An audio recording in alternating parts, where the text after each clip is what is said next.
Imagine if someone breaks into your house and you're in bed. You get up to hear what's going on, all you hear is someone going through your stuff from behind the door.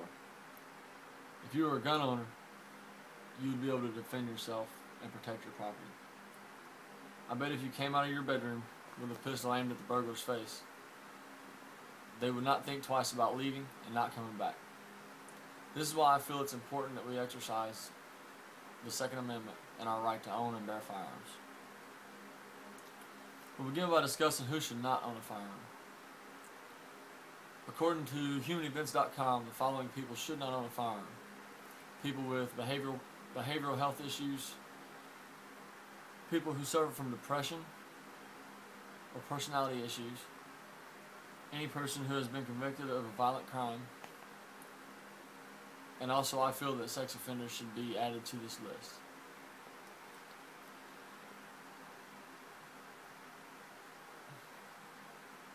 All gun owners should have to go through a state-level weapon safety course and have documentation proving that they went through that course before they're allowed to purchase a firearm.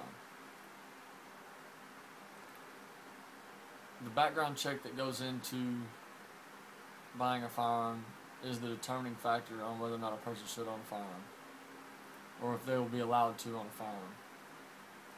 After the Aurora, Colorado shootings, President Obama put strict limitations on the background check that goes into buying a weapon.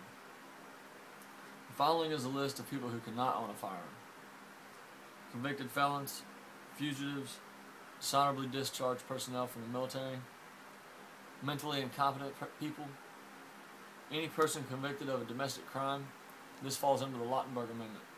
The Lautenberg Amendment states that if you have been convicted of a domestic crime, then you are not allowed by law to possess or be anywhere near a firearm. This means you can't serve in the military because you can't carry a weapon. It means you can't serve in law enforcement because you can't carry a weapon also.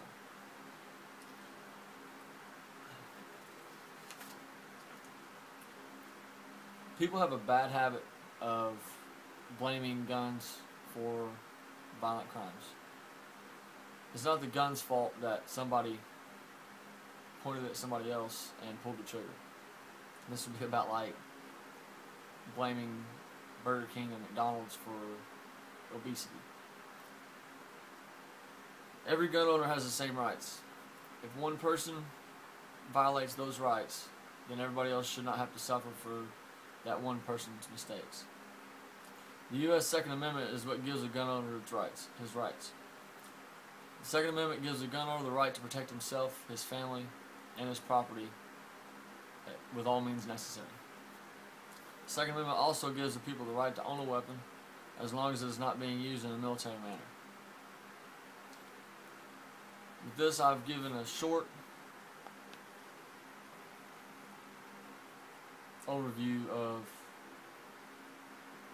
gun owners' rights, Second Amendment, the Lautenberg Amendment, and who I feel should not own a firearm or who should not be allowed to be anywhere near a firearm.